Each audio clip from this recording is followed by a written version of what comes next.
తెలంగాణకి ఏం కావాలి, తెలంగాణ ఎటుపోతుంది? ఈ చర్చ ప్రస్తుతం ఏ నలుగురు మధ్య నడిచినా ఈయన విశ్లేషణ గురించి తప్పకుండా ఖచ్చితంగా ప్రస్తావన వచ్చి తీరుతుంది. ఆయన మాటల్లో ఒక స్పార్క్ ఉంటుంది, ఆయన విశ్లేషణలో ఫైర్ కనిపిస్తుంది. తెలంగాణని ఇంటి పేరుగా మార్చుకున్న జర్నలిస్ట్ విఠల్ ఇవాల్టి మన గెస్ట్. మాట్లాడదాం. నమస్తే సార్. ఎట్లా బాగున్నాం సార్? ఆఫ్టర్ లాంగ్ టైం మిమ్మల్ని ఒక జర్నలిస్ట్గా మీరు చేసిన ఎన్నో ఈ జర్నలిజంలో మీరు చేసిన కార్యక్రమాలు, మీరు బయటికి తీసుకొచ్చిన ఎన్నో వెలుగు చూసిన సంఘటనలు చూసి మీరు ఇన్ని రోజుల నుంచి జర్నలిజంలో ఉన్నా కూడా, గ్రౌండ్ రియాలిటీ మీద మీకు ఎంతో అవగాహన ఉన్నా కూడా, ప్రస్తుతం తెలంగాణలో బీసీ వాదం, బీసీ కులగణన ఒక పెద్ద హాట్ టాపిక్ అయినప్పుడు మొదటి ప్రశ్న, అసలు బీసీ కులగణన ఎందుకు చేస్తారు? దానివల్ల అసలు ఒరిగేదేంటి? ముందుగా యశోద గారికి నమస్కారము. తెలుగు సాహిత్యం నుంచి జర్నలిజంలోకి వచ్చినందుకు, మీరు చేసిన పరిచయంలో ఆ భాషలో స్పష్టత, జర్నలిజంలో ఉండాల్సిన స్పార్క్ ఉన్నందుకు చాలామంది యాంకర్లకి అలా ఏం అడుగుతున్నామో ఎవరిని అడుగుతున్నామో కూడా తెలియని పరిస్థితిలో ఉన్నారు. ప్రధానంగా ఇది బీసీ కులగణన కాదమ్మా, ఇది కులగణన కూడా కాదు. అది అట్లా మార్చిర్రు. యాక్చువల్గా ఈ గణతంత్ర సమూహం, భారతదేశము రిపబ్లిక్, ఘనము అంటే సమూహము, సమూహం అంటే ఎన్ని తలలు ఉన్నాయి, భారతదేశంలో ఎన్ని తలలు ఉన్నాయి, ఆ తలల గణన చేసి ఈ తలల పరిస్థితి, తలలు అంటే ఒక తలే ఉండదు కదా, శరీరము ఉంటుంది. ఆ శరీరానికి బట్ట ఉందా, ఆ పొట్టకి తిండి ఉందా, కూడు గూడు గుడ్డ ఉందా, ఈ గణతంత్రములో గణాన్ని సమూహంగా మార్చి ప్రజాతంత్రం చేయడము డెమోక్రసీ. తంత్రం అంటే నడిపియాలి. ఈ సమూహాన్ని నడిపించాలంటే ఈ సమూహం ఎవరో తెలిసి ఉండాలి. భారతదేశాన్ని దోచుకోవడానికి వచ్చిన బ్రిటిష్ వాళ్ళే 1871 అప్పుడే గణన స్టార్ట్ చేశారు, సెన్సెస్ చేయడం. 1891 నుంచి 1931 వరకు వాళ్ళు సెన్సెస్ డేటా తీసుకున్నారు. ఆ ప్రాసెస్లో భాగంగా మహలో బినస్ అని ఒక సోషల్ సైంటిస్ట్ పాపులేషన్ స్టడీస్ చేసినప్పుడు మన తెలంగాణలో విలేజ్ మోనోగ్రాఫ్ అనే ప్రాజెక్ట్ చేశారు. భారతదేశం మొత్తం చేశారు. అక్కడక్కడ కేస్ స్టడీస్ చేసినప్పుడు తాళసింగారం అనే ఒక గ్రామాన్ని తీసుకున్నారు మన తెలంగాణలో, మన బ్రిటిషర్స్ టైంలో, నిజాం పీరియడ్లోనే. ఆ తాళసింగారం ఏంటంటే ఒక గ్రామంలో ఎంతమంది మహిళలు ఉన్నారు, ఎంతమంది పురుషులు ఉన్నారు, ఎన్ని ఆవులు ఉన్నాయి, ఎన్ని పశువులు ఉన్నాయి, ఎన్ని కోళ్ళు ఉన్నాయి, ఎన్ని కుక్కలు ఉన్నాయి అన్ని లెక్క పెడుతూ ఆ విలేజ్ లో ఉన్న తాడి చెట్లను కూడా లెక్కబట్టారు. సంపద అదే కాబట్టి. అంటే ఈ గ్రామం, విలేజ్ మోనోగ్రాఫ్ ప్రాజెక్ట్ యొక్క ఉద్దేశం ఏంటంటే గ్రామమే దేశానికి ఒక ఐకాన్. గ్రామం అనేది ఒక యూనిట్. ఆ యూనిట్ని ప్రాపర్గా స్టడీ చేస్తే భారతదేశ గ్రామీణ ఆర్థిక వ్యవస్థను అర్థం చేసుకోవచ్చు. అందుకనే సెన్సస్ డిపార్ట్మెంట్ పని ఓన్లీ గణన చేయడం కాదు, socio political, cultural, economic and income and demographic data study. ఇది యాక్చువల్గా ఇది సైంటిఫిక్ సబ్జెక్టు. దీనిలో ఆంథ్రోపాలజీ ఉంటుంది, సోషియాలజీ ఉంటుంది, పొలిటికల్ సైన్స్ ఉంటుంది, స్టాటిస్టిక్స్ ఉంటుంది. అందుకనే NSSO అని ఒక సపరేట్ డిపార్ట్మెంట్ పెట్టారు, నేషనల్ శాంపుల్ సర్వే ఆర్గనైజేషన్ చెప్పి.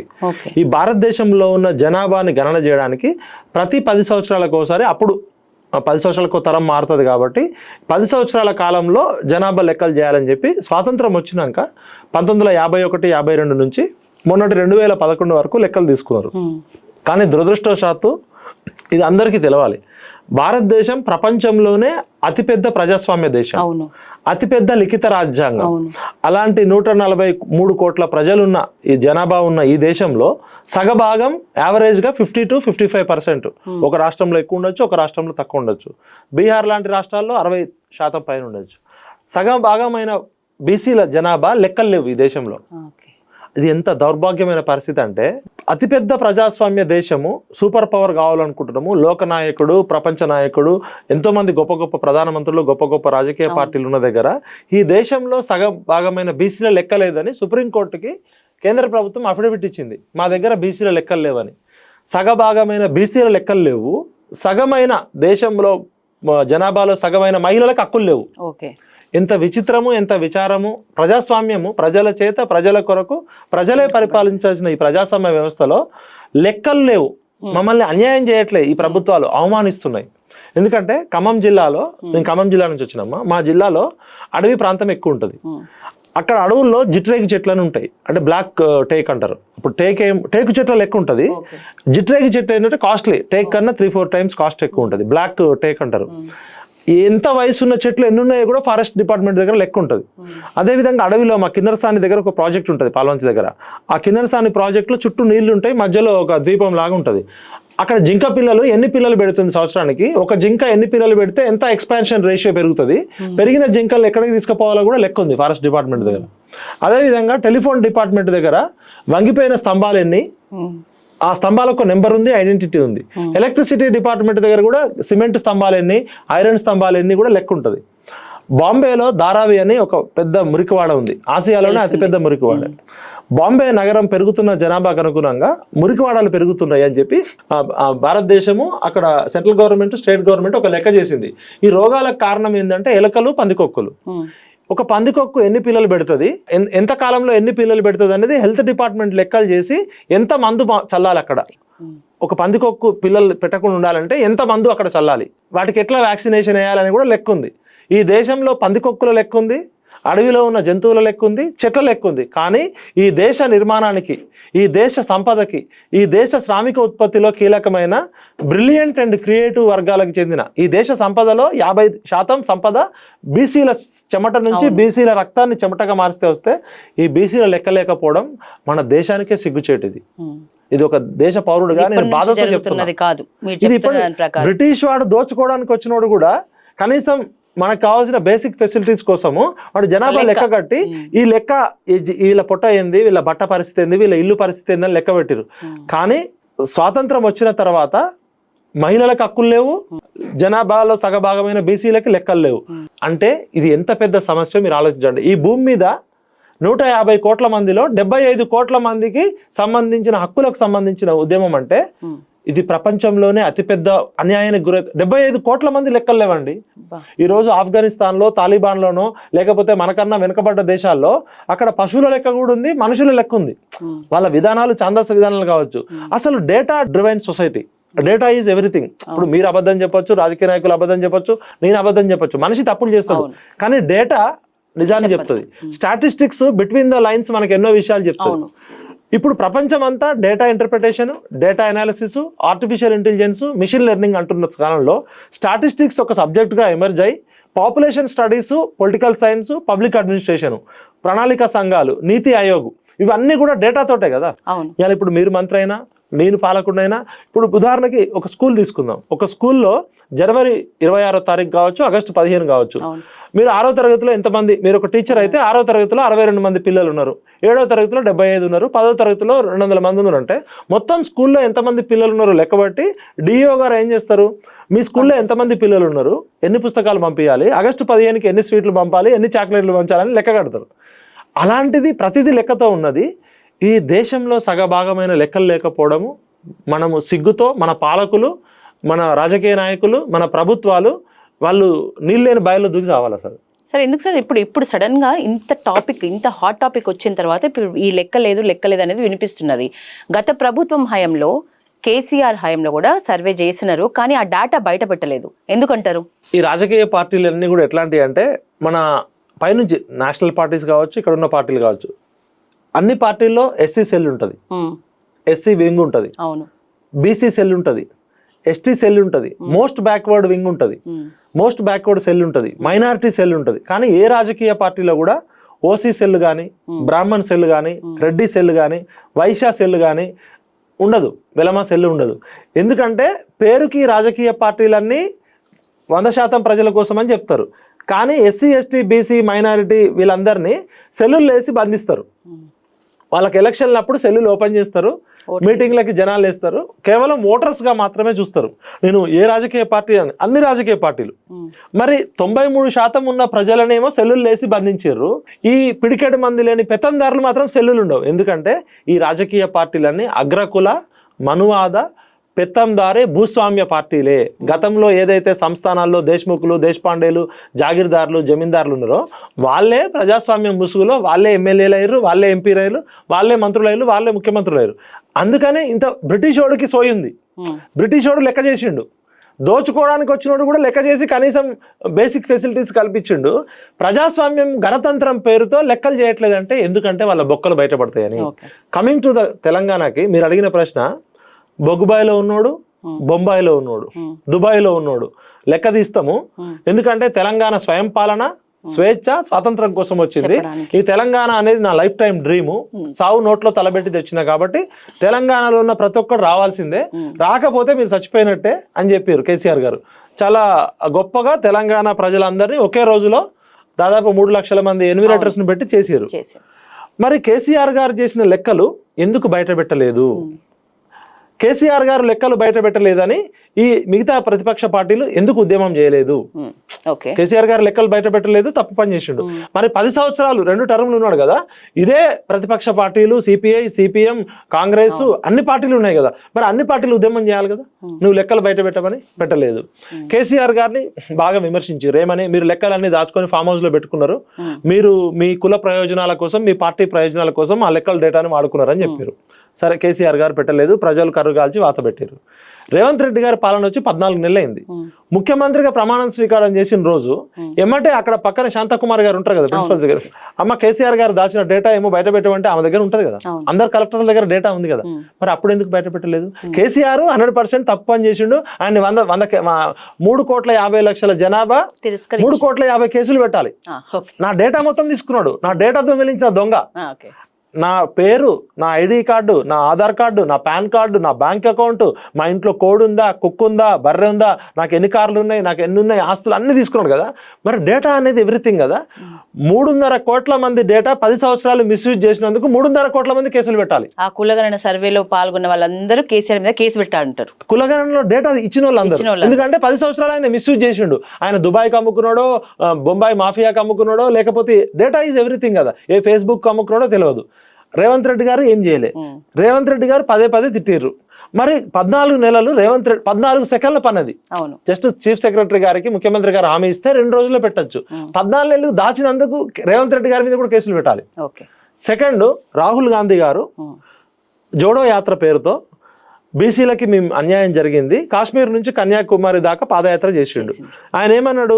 90% పైగా ఎస్సీ ఎస్టీ బీసీలు ఉన్నారు, ఎస్సీ ఎస్టీలకి అంబేద్కర్ గారు హక్కులు కల్పించారు. ఒక్క మెయిన్ స్ట్రీమ్ ఛానల్లో అన్న నేషనల్ లెవెల్లో బీసీలు ఉన్నారా? లేరు. సుప్రీంకోర్టులో బీసీలు ఉండాల్సిన వాళ్ళు ఉన్నారా? లేరు. డిఫెన్స్లో కానీ, ఐఏఎస్లు కానీ, ఐపీఎస్లు కానీ, సెంట్రల్ క్యాబినెట్లో కానీ, సెక్రటరీలు కానీ పిడికెడు మంది కూడా లేరన్నారు.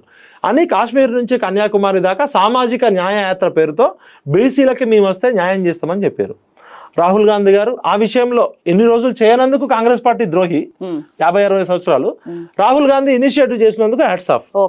అయితే ఇదే రాహుల్ గాంధీ గారు ప్రభుత్వం తెలంగాణలో వచ్చినాక 14 నెలల సమయం ఎందుకు పట్టింది? వచ్చిన డేటా ఎందుకు బయట పెట్టలేదు? ఇప్పుడు అసెంబ్లీలో రేవంత్ రెడ్డి గారు ఆ రోజు ఏం మాట్లాడతారంటే 6 పేజీల డ్రాఫ్ట్ ఇచ్చారమ్మా. 6 పేజీల డ్రాఫ్ట్లో 4 పేజీలు ఏముంటాయంటే ఈ ఆఫీసర్లు ఎక్కడ కూర్చున్నారు, ఎక్కడ ఛాయ్ తాగిర్రు, ఎక్కడ బిస్కెట్ తిన్నారు, ఎక్కడెక్కడ మీటింగ్ పెట్టుకున్నారు, క్లరికల్ డేటా. అది పెద్ద ప్రజలకు ఉపయోగపడే డేటా.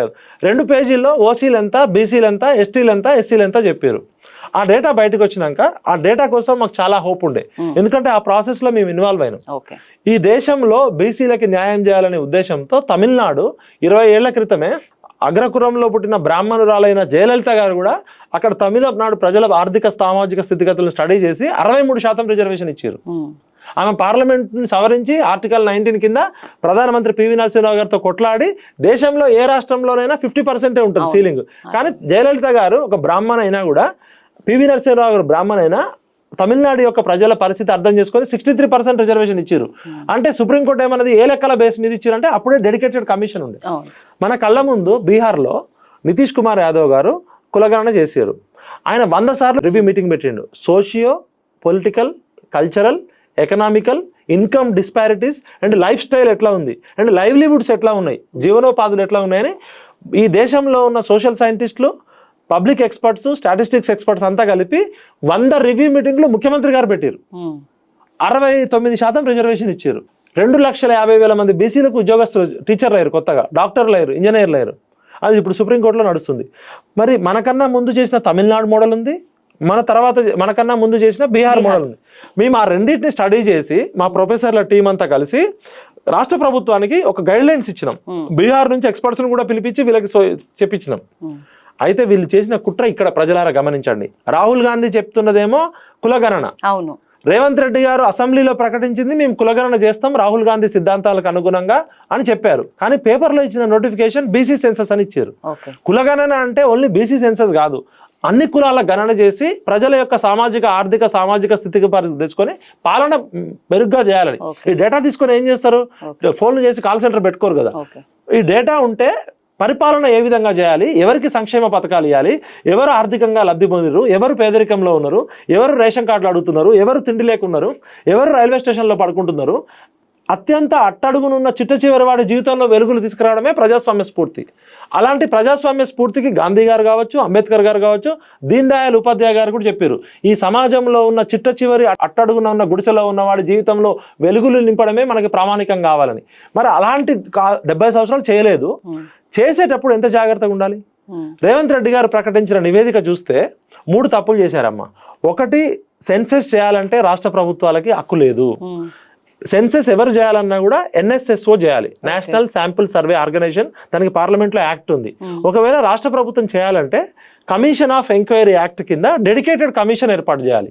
అది చేయకుండా తూతూ మంత్రంగా నిరంజన్ అనే ఒక కాంగ్రెస్ లీడర్ని ఓ పెద్ద మనిషిని ముందు పెట్టి బీసీ సెన్సెస్ అని చెప్పారు. మనం కోరుకున్నది అన్ని కులాల సెన్సెస్ తో పాటు సామాజిక ఆర్థిక పరిస్థితులు. కొన్ని రోజులు ఆ డ్రామా చేశారు. ఎప్పుడైతే మేము గట్టిగా కోర్టుకు పోయి గట్టిగా హైకమాండ్ కంప్లైంట్ చేసినామో అప్పుడు తప్పనిసరి పరిస్థితులలో ఒక డెడికేటెడ్ కమిషన్ అని చెప్పి ఒక IAS ఆఫీసర్ని పెట్టారు. చేసినందుకు మేము స్వాగతిస్తున్నాం. కానీ చేసిన దానిలో చిత్తశుద్ధి లేని పూజ శివ పూజ అన్నట్టు మీరు ఆ డేటా మొత్తం వచ్చేదాకా ఆగాలి. డెడికేటెడ్ కమిషన్ ఆమోదించక ముందే పార్లమెంట్లో అసెంబ్లీలో ప్రకటించారు. సందీప్ కుమార్ సుల్తానీ అనేటైనా ప్లానింగ్ డిపార్ట్మెంట్కి ప్రిన్సిపల్ సెక్రటరీ. మేము 2-3 రివ్యూ మీటింగ్లకు వెళ్తేనే మా ప్రొఫెసర్లు మేము వెళ్తే అసలు ఆ కులగణన సర్వేకి సంబంధించిన ఆఫీసర్ బాధ్యులైన ఆయనే మీటింగ్లలో లేడు. అంటే ఎంత నాన్ సీరియస్గా జరిగిందని చెప్తున్నా. ముఖ్యమంత్రి గారు రివ్యూ చేయరు, మంత్రులు రివ్యూ చేయరు, ఆ సందీప్ కుమార్ సుల్తాన్ అనేటోడు వాడే పట్టించుకోడు. మరి ఈ తప్పులు ఇప్పుడు ప్రజలు గమనించాల్సింది ఏంటంటే మొత్తం రాష్ట్రంలో 2011లో ఉన్న ఓటర్ల సంఖ్య 3,32,00,000, ఆధార్ కార్డుల సంఖ్య 3,52,00,000. 3,52,00,000 అప్పుడు ఆధార్ కార్డు 2 ఉండవు. ఓటర్ ఐడి కార్డు ఉంటే ఉండొచ్చు. ఎందుకు ఆధార్ కార్డు ఉండదు అంటే ఐరిస్ ఉంటుంది, తంబనైల్ ఉంటుంది. 2 ఆధార్ కార్డులు ఉంటే ఆ సాఫ్ట్వేర్ యాక్సెప్ట్ చేయదు, ఓటర్ కూడా యాక్సెప్ట్ చేయదు. కానీ ఇప్పటికీ కొంతమంది ఏం చేస్తారంటే ఊర్లలో పెట్టుకుంటారు, ఇక్కడ పెట్టుకుంటారు. అట్లా కూడా తప్పే. ఆధార్ కార్డు బేస్ చేసుకుంటే 3.5 కోట్లు, 3,52,00,000 ప్లస్ అప్పుడే పుట్టిన పిల్లలు ప్రతి సంవత్సరము భారతదేశ వ్యాప్తంగా గ్రోత్ రేట్ తీసుకుంటే సరాసరి 1.6 రేటు. కొన్ని స్టేట్లు 13.6, కొన్ని స్టేట్లు 5.6 ఉంటే 1.6 అంటే సంవత్సరానికి 4 కోట్ల మంది తెలంగాణ జనాభా ఉంటే దాదాపు 1,50,000 మంది పుడతారు, 1,60,000 మంది పుడతారు. ఈ తెలంగాణ 2014 నుంచి ఇప్పటి వరకు ప్లస్ 2011 నుంచి ఇప్పటి వరకు తీసుకుంటే సంవత్సరానికి 14 లక్షలు, 1,40,000 తీసుకుంటే 14 సంవత్సరాల్లో దాదాపు వాళ్ళే ఒక 60-70 లక్షల మంది పుట్టుంటారు. ప్లస్ ఇంటర్మీడియట్ పిల్లలు రిజిస్టర్ అయిన వాళ్ళు 6.5 లక్షలు, CBSE కాకుండా స్టేట్ ఇంటర్మీడియట్. CBSEలో 80-70 వేలు ఉంటారు. ఇది కాకుండా 18 సంవత్సరాల లోపు ఉన్నోళ్ళు అంటే ఇంటర్మీడియట్ అయిపోయి degree first year, degree second year చదువుతున్న వాళ్ళు, ఓటర్ హక్కు నమోదు కాని వాళ్ళు ఒక 5-6 లక్షలు ఉంటారు. స్కూల్కి వెళ్ళే పిల్లలు 1వ తరగతి నుంచి 10వ తరగతి వాళ్ళు ఒక 50 లక్షలు ఉంటారు. వీళ్ళందరూ కలిపితే 3,50,00,000 ఆధార్ కార్డులు ప్లస్ వీళ్ళు, లేదు 3,32,00,000 ఓటర్లు ప్లస్ వీళ్ళు తీసుకుంటే మన 4,20,00,000 దాటుతుంది. అది నేను చెప్తున్న లెక్క కాదు. మీరు వెబ్సైట్ ఓపెన్ చేసి ఆధార్ కార్డులు, ఓటర్ కార్డులు plus school plus intermediate plus degree first year second year, వీళ్ళు కాకుండా వేరే రాష్ట్రాల నుంచి వచ్చి వాళ్ళకి ఓటర్ ఐడి కార్డు ఎక్కడో ఉంటుంది, ఆధార్ కార్డు ఎక్కడో ఉంటుంది. కానీ తెలంగాణలో పనిచేసేటోళ్ళు ఉత్తరప్రదేశ్ నుంచి కానీ, వెస్ట్ బెంగాల్ నుంచి కానీ, ఒరిస్సా నుంచి కానీ, ఎక్కడెక్కడ నుంచో వచ్చి పనిచేసేటోళ్ళకి 20 లక్షల పైన ఉంటారు. వాళ్ళు కూడా ఎకానమీలో పార్ట్. జనగణన అంటే అందరి తలలు లెక్క పెట్టాలి. మరి ఇక్కడనే కామన్ సెన్స్, దీనికేం పెద్ద రాకెట్ సైన్స్ అక్కర్లే, మనకు స్పష్టంగా అర్థమవుతుంది. అంటే గవర్నమెంట్ ఏ విధంగా చేసి ఉత్తుత్తి లెక్కలు ఇవి. అప్పుడు మన సినిమాలలో ఉత్తుత్తి బ్యాంక్ అంటారు కదా సార్. సామాజిక ఆర్థిక స్థితిగతులపైన అవగాహన కోసమే చాలా భారీ స్థాయిలోనే రేవంత్ సర్కార్ చేసింది. అందులో అస్సలు ఏ మాత్రం మంచి చెడు అంటే మంచి విషయాలు ఇప్పుడు మీరు ఆలోచించండి, మీ అభిప్రాయం ప్రకారం లేవంటారా? ఈ ప్రాసెస్ ని మేము స్వాగతిస్తున్నాం, సమర్థిస్తున్నాము. దానికి రాహుల్ గాంధీ గారికి, రేవంత్ రెడ్డి గారికి థ్యాంక్స్ చెప్తున్నాం. మేము ప్రెస్ మీట్ కూడా పెట్టినాం. ఇది సైంటిఫిక్ సబ్జెక్ట్, ఇది పొలిటీషియన్స్ చేసే సబ్జెక్ట్ కాదు. ఓకే. ఉత్తమ్ కుమార్ రెడ్డి గారు రాజకీయ నాయకుడు, రేవంత్ రెడ్డి గారు అనుభవం లేని ముఖ్యమంత్రి.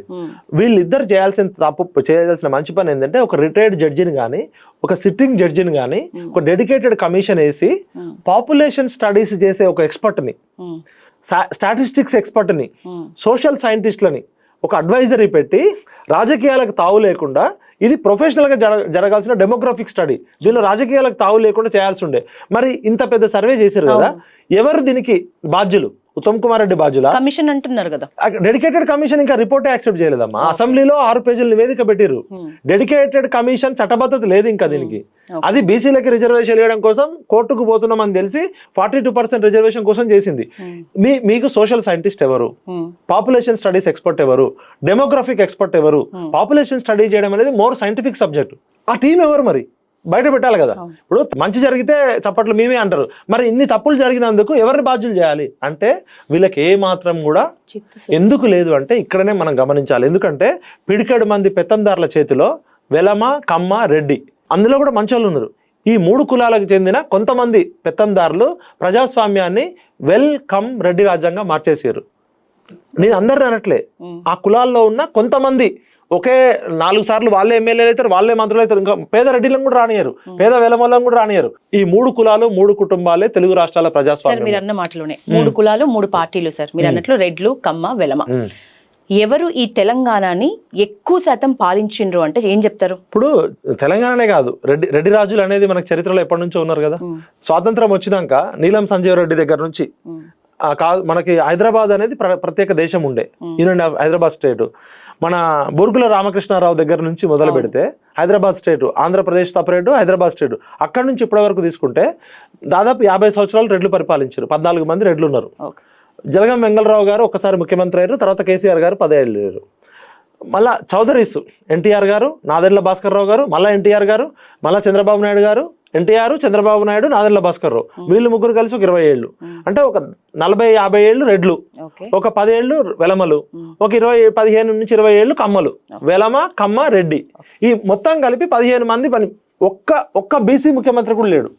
తమిళనాడులో నాయి బ్రాహ్మణులు ముఖ్యమంత్రులు అయ్యారు, కర్ణాటకలో మోస్ట్ బ్యాక్వర్డ్ క్లాసెస్ ముఖ్యమంత్రి అయ్యారు, బీహార్లో యాదవులు ముఖ్యమంత్రి అయ్యారు. అదే బీహార్లో కర్పూరి ఠాకూర్ అనే వ్యక్తి, ఆయన కనీసం ఆయన చద్ది ఆయన తెచ్చుకొని తినేవాడు, అలాంటి వ్యక్తి ముఖ్యమంత్రి అయ్యాడు. ఆయన అంత మోస్ట్ బ్యాక్వర్డ్ క్లాసు. మనకన్నా ఎక్కువ ఫ్యూడల్ భావాలు ఉన్న ఉత్తరప్రదేశ్లో ఠాకూర్లు, రణవీర్ సేరా అంటారు. అక్కడ ఏమన్నా మాట్లాడితే చంపేస్తారు. ఇక్కడలాగా బ్రాహ్మణులు పూజలు చేసుకునేటోళ్ళు సౌమ్యులు కాదు. అక్కడ బ్రాహ్మణులు కత్తులు పట్టి యుద్ధం కూడా చేస్తారు, గర్లు పెట్టి కాల్ చేస్తారు. అలాంటి చోట కూడా దళితులు, బీసీలు ముఖ్యమంత్రులు అయ్యారు. కానీ ఈ భారతదేశం మొత్తంలో బీసీలు ముఖ్యమంత్రులు కానీ ఏకైక రాష్ట్రాలు ఆంధ్రప్రదేశ్, తెలంగాణ. బీసీ వాదం వల్ల ఈ పరిస్థితిలో మార్పు వస్తుందంటారా? అసలు బీసీ వాదం అనేది జనాల్లోకి ఎక్కిందా? వాదము నాదము ఉట్టి అరిస్తేనో, కరిస్తేనో, చప్పట్లు కొడితేనో, హెలికాప్టర్లలో పోతేనో, పెద్ద మీటింగ్లు పెడితే రాదు. ఏదైనా భావ వ్యక్తీకరణ, భావవ్యాప్తి, బోధించు, సమీకరించు, పోరాడు. అసలు ఇక్కడ ఫిలాసఫర్ ఎవరు?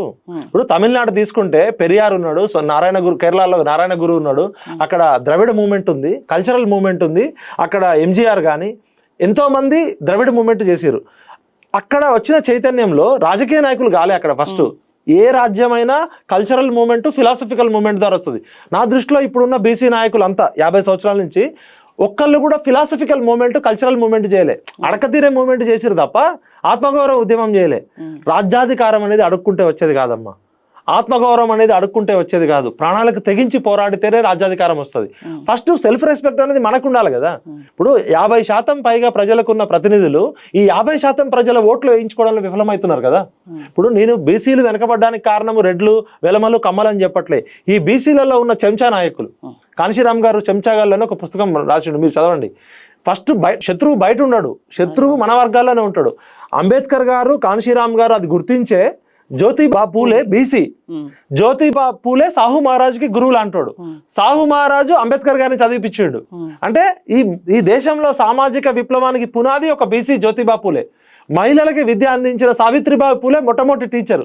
వాళ్ళిద్దరు భార్యాభర్తలు చావు దాకా అంచుల్లోకి వెళ్ళారు. వాళ్ళు పిల్లలకి పాఠాలు చెప్తే వాళ్ళకి శుద్ధం వేసిర్రు, టమాటాలు కొట్టిర్రు, పెండ వేసిర్రు. ఆమె చీర కట్టుకొని పాఠం చెప్పి వచ్చే లోపే ఆమెకి ఎన్నో చంపడం ఒకటే.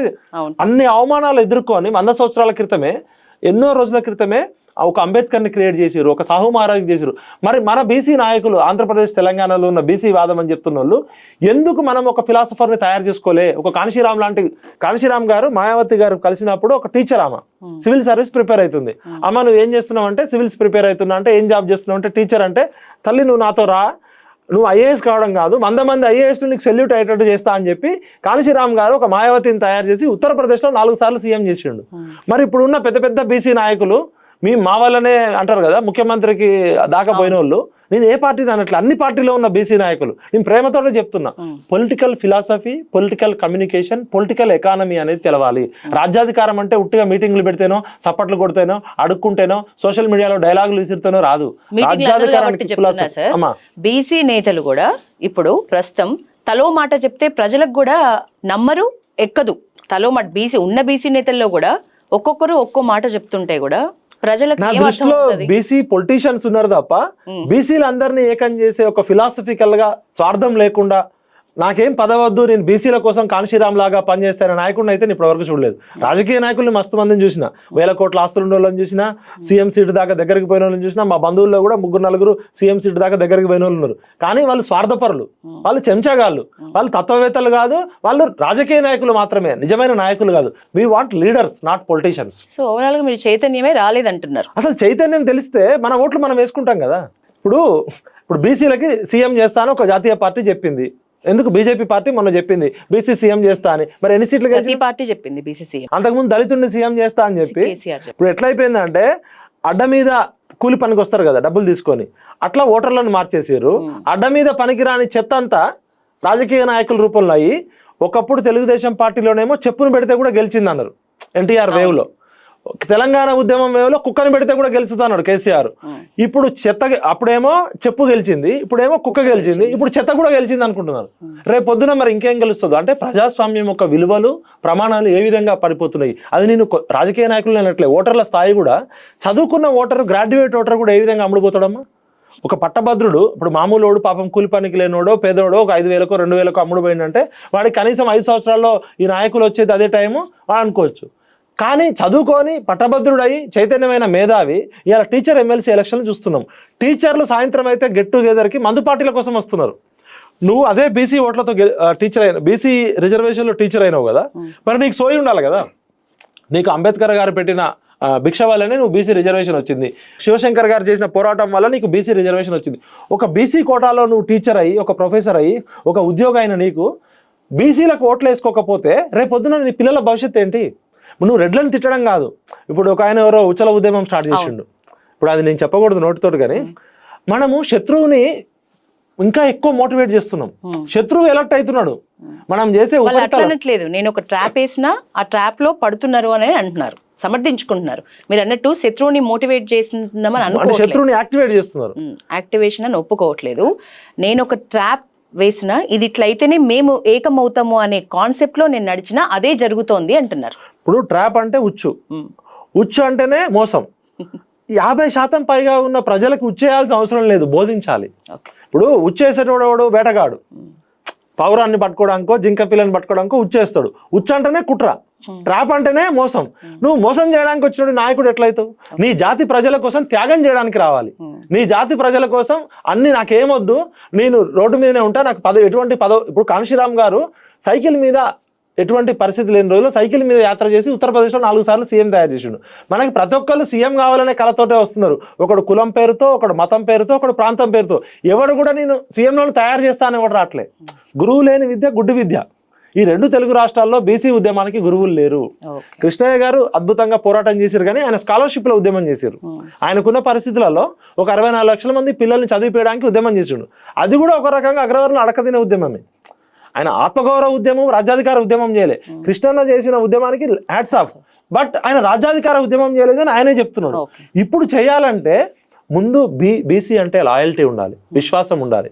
ఇలా ఊర్లలో గ్రామీణ ప్రాంతాల్లో బీసీలకు ఎందుకు అంత ఆదరణ ఉంటుందంటే మాట ఇస్తే కట్టుబడతారు, ఇజ్జత్ కోసం ప్రాణమైనా కోల్పోతారు, అడక తినరు, అమ్ముడు పోరు. ఎందుకంటే ఎమోషనల్గా ఉంటారు బీసీలు. ఇప్పుడు కుట్రలు చేసేటోళ్ళు పై స్థాయిలో ఉంటారు. బీసీలు అంతా ఏంటంటే ఆ శ్రామిక కులాల నుంచి వస్తారు, ఉత్పత్తి శ్రమ చేసి సంపాదిస్తారు, కష్టపడితేనే ఉంటారు. అందరికీ అన్నం పెట్టే రైతన్న అడుక్కొని తినడమ్మా. అవసరమైతే పురుగుల మందాకి చచ్చిపోతాడు తప్ప భిక్షాటన చేయడు. మేమంతా రైతు కుటుంబాల నుంచి వచ్చినాం, మున్నూరు కాపు కుటుంబాల నుంచి వచ్చినాం. ఏ మున్నూరు కాపు కూడా అవసరమైతే ఆత్మహత్య చేసుకుంటాడు కానీ ఒకటి దగ్గరికి పోయి ఇజ్జత్ చంపుకోడు. అందుకనే కాపులని, పంట కాపు కాసే కాపులని మిగతా కులాలన్నీ గౌరవిస్తాయి. అన్ని కులాలకు ఆత్మగౌరవం ఉంది. ఏ కులం ఎక్కువ కాదు, ఏ కులం తక్కువ కాదు.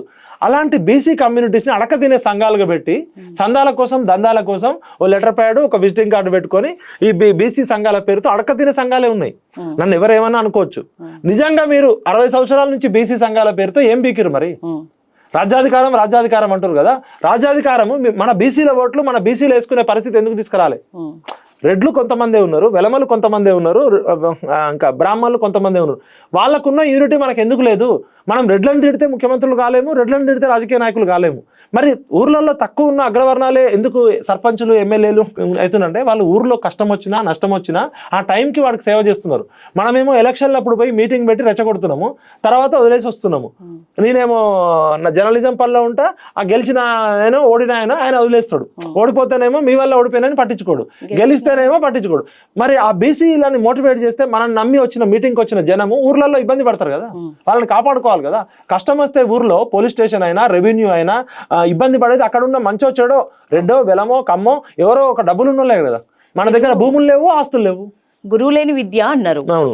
టీచర్లు కూడా అడ్డ మీద కూలీ లెక్క తయారైన నార్మల్ ప్రజలతో పాటుగా అన్నారు. ఇప్పుడు ఎందుకు మీరు ఎమ్మెల్సీ ఎలక్షన్స్ లో ఈవినింగ్ ఎక్కడికి పోయినా కూడా మాకు 5,000 ఇస్తావా, టీచర్స్ మందు బాటిల్ పంపిస్తావా, ప్రొఫెసర్ బాటిల్ పంపిస్తావా అని అడుగుతుంది. అయితే మరి ఇప్పుడు మీరు బీసీలో బి అంటే బ్రేవ్, సి అంటే క్రియేటివ్ అని అంటున్నారు. మరి ఇది మీరే అంటున్నారు, బి అంటే బ్రేవ్, క్రియేటివ్ అని మీరే అంటున్నారు. మరి ఈ ఐక్యత మీరు అన్నట్లు ఇంత బ్రేవ్ అండ్ క్రియేటివిటీ పీపుల్ ఉన్నప్పుడు ఈ ఐక్యత సాధ్యం కాలేదా? సాధ్యం అవ్వాలంటే ఎట్లాంటి నాయకుడు రావాలి? అసలు అట్లాంటి నాయకుడు ఇప్పటివరకు లేరా? ఉంటే ఎవరవుతారు? అమ్మ, ఇప్పుడు నాయకుడు అనేటోడు జనంలోంచి పుట్టాలి, ఉద్యమంలోంచి పుట్టాలి. పైనుంచి వచ్చిన నాయకుడు కానీ రాజకీయ నాయకులు సమాజ రిఫార్మర్స్ కాలేరు. మీరు ఏ ఉద్యమంలో అయినా చూడండి, కింద ప్రజలు త్యాగాలతో ప్రజల్లోంచి నాయకుడు రావాలి. ఇప్పుడు మనకు సింపుల్ ఉదాహరణ, మీరు మహిళ కాబట్టి ఇంకా స్పష్టంగా అర్థమవుతుంది. మనము పూల హారం కూర్చేటప్పుడు సూది దారం కనపడదు, హారంలో భాగం అవుతుంది. ఆ వజ్రము, ఆ కెంపు, ఆ బంతి పువ్వు, ఆ మందార పువ్వు, ఆ గులాబీ పువ్వు సమాజంలో ఉంటాయి. వీటి అన్నిటిని కలిపే దారానికి స్వార్థం ఉండదు, దారంకి స్వార్థం ఉండదు, దారం కనపడాలనుకోదు, దారం బరువు మోస్తుంది. ఆ సూది దారం కోసమే ఎత్తుకుతున్నాం. అవసరమైతే సూది పాత్ర పోషిస్తాం, అవసరమైతే దారం పాత్ర పోషిస్తాం. నేను ఒక్కడనే కాదు, మా పృథ్వన్న కావచ్చు, మేము కావచ్చు. మాకు నాయకుడుగా కావాలనో రాజకీయ నాయకుడు కావాలని లేదు. మేము పని చేస్తే ప్రజలు గుర్తిస్తారు. ఇలా తెలంగాణ ఉద్యమంలో ఉన్నందుకు మాకు జీవితాంతం ఏ ముఖ్యమంత్రి సమాధి మీద కూడా తెలంగాణ కేసీఆర్ అని ఉండదు, కానీ నా సమాధి మీద తెలంగాణ విఠలని ఉంటుంది. అంతకన్నా మించిన పదమేం అక్కర్లే. మా పృథ్వన్న తెలంగాణ పృథ్వన్న అని ఉంటుంది. ఎందుకంటే మా 25 ఏళ్ల జీవితం తెరిచిన పుస్తకం. మేము నాయకులను తయారు చేయాలని చూస్తున్నాం. మేము ఎమ్మెల్యే కావాలి, ఎంపీ కావాలి, మినిస్టర్ కావాలంటే కేసీఆర్తో 2001లోనే అయ్యేటోళ్ళం. మేము ఏమంటామంటే భౌగోళిక తెలంగాణ అనేది ఫస్ట్ ఫేజ్ మూమెంట్, ప్రజాస్వామ్య సామాజిక తెలంగాణ అనేది సెకండ్ ఫేజ్ మూమెంట్. కేసీఆర్ గారికి, చంద్రబాబు నాయుడు గారికి జరిగిన ఈగో ప్రాబ్లమ్స్ కావచ్చు, మంత్రి పదవి ఇవ్వకపోవడం కావచ్చు, కేసీఆర్ గారు అప్పుడున్న సామాజిక పరిస్థితులకు అనుగుణంగా టీఆర్ఎస్ అనే పార్టీ పెట్టి భౌగోళిక తెలంగాణ ఉద్యమం చేసిండు. మేము కోరుకున్న తెలంగాణ ప్రజాస్వామ్య సామాజిక తెలంగాణ, అందరి తెలంగాణ, కొందరి తెలంగాణ కాదు. ఇది పిడికెడు మంది పెత్తందారుల చేతిలో బందీ అయ్యే తెలంగాణ కాదు. అందరి తెలంగాణ, ఆరోగ్య తెలంగాణ, ఆనంద తెలంగాణ. ఒకే రాష్ట్రం, ఒకే విద్య ఉండాలని కోరుకునేటోళ్ళం. ఒకే రాష్ట్రం, ఒకే వైద్యం ఉండాలని కోరుకునేటోళ్ళం. 1200 మంది పిల్లలు తమ జీవితాన్ని ఇట్లా రైలు కింద పెట్రోల్ పోసుకొని చనిపోయారు. ఆ 1200 మంది చావుల్ని, శవాలని మోసిన వాళ్ళం మేము. మాకు తెలుసు ఆ పెయిన్ ఏందంటే. మేము రక్తపు కూడా తిని రాలే. మేము ఇవాళ మంత్రులు, ముఖ్యమంత్రులు, ఎమ్మెల్యేలు ఆ 1200 మంది శవాల మీద కూర్చున్నారు. 69లో 370 డెడ్ బాడీలు. ఇంతమంది సాక్రిఫైస్ చేసింది ఎందుకోసమమ్మా? చంద్రబాబు నాయుడు పోయి చంద్రశేఖరరావు కోసము, చంద్రశేఖరరావు పోయి రేవంత్ రెడ్డి కోసం కాదు. ఇక్కడ ఉన్న మానవ వనరులు, ఇక్కడ ఉన్న సహజ వనరులు. తెలంగాణ అనేది మినరల్ బౌల్ ఆఫ్ ఇండియా. ఇక్కడ అద్భుతమైన ఖనిజ వనరులు ఉన్నాయి, అద్భుతమైన సహజ వనరులు ఉన్నాయి, పంటలు ఉన్నాయి. ఈ రెండింటికి మధ్య కోఆర్డినేషన్ చేసి ప్లానింగ్ చేస్తే మొత్తం భారతదేశంలోనే ఒక అద్భుతమైన రాష్ట్రం ఏర్పడుతుంది. కాబట్టి నేను ఇప్పటికైనా పాలకులకు రిక్వెస్ట్ చేస్తున్నా, మీ క్షుద్ర రాజకీయాల కోసం, మీ కులగుల పెత్తందారి రాజకీయాల కోసం మెజారిటీ ప్రజల్ని డిస్టర్బ్ చేయకండి. ఇక్కడ తెలంగాణలో గంగా, జమున, తహబీజే ఉంటుంది. కులాలు, మతాలు, ప్రాంతాలకు అతీతంగా ఒక ప్రేమ, సారూప్యత ఉన్న తెలంగాణలో ఒక కులాన్ని విమర్శించో, ఒక కులాన్ని ద్వేషించో ఇంకొక కులం ఎదగలేదు. కుల అభిమానం ఉండడంలో తప్పు లేదు, కానీ కుల గజ్జి ఉండకూడదు. నీ కులం నీకెంత గొప్ప, అవతలోడు కులం అవతలోడు గొప్ప. కాబట్టి ఇప్పుడు నేను దయచేసి ఎవరైతే ఈ కుల రాజకీయాలు చేస్తున్నారో తెలంగాణ కల్చర్ని, తెలంగాణ హార్మోనిని డిస్టర్బ్ చేయకండి. ఆల్రెడీ మనం 1200 మంది పిల్లల్ని పోగొట్టుకున్నాం మతాల పేరుతో, కులాల పేరుతో. మళ్ళీ ఒక రావణ కష్టం చేయకండి అని ఒక బాధ్యత గల జర్నలిస్ట్గా, తెలంగాణ వాదిగా, సామాజిక తెలంగాణ కోరుకునే ఒక పౌరుడిగా నేను చెప్తున్నాను. మీ దూకుడు మాకు జర్నలిస్టులందరికీ బాగా తెలుసు సార్. సార్, ఒక మాయావతి, ఒక మమతా బెనర్జీ, ఒక పవన్ కళ్యాణ్, ఒక కేసీఆర్, ఒక రేవంత్ మాట కోట్ల మందిని ఏకం చేసే వాయిసే. వాళ్ళే లీడర్స్ అయినారు. ప్రస్తుతం ఈ బీసీ వాదం నేపథ్యంలో మాజీ జర్నలిస్టులైన ఇద్దరు భావి తెలంగాణ నేతలు అవ్వబోతున్నారు అని అంటే మీ కామెంట్ ఏంటి? అమ్మ, ఎప్పుడు కూడా రాజకీయాల్లో, పాలిటిక్స్లో, ముఖ్యంగా పవర్ పాలిటిక్స్లో మనం అనుకున్నట్లు ఉండదు తల్లి. మనం ఏదో అనుకుంటే ఏదో అవుతాం. రేవంత్ రెడ్డి 2028లో 24లో ముఖ్యమంత్రి అవుతారు అనుకోలేదు, 2028లో అవుతారు అనుకున్నాడు.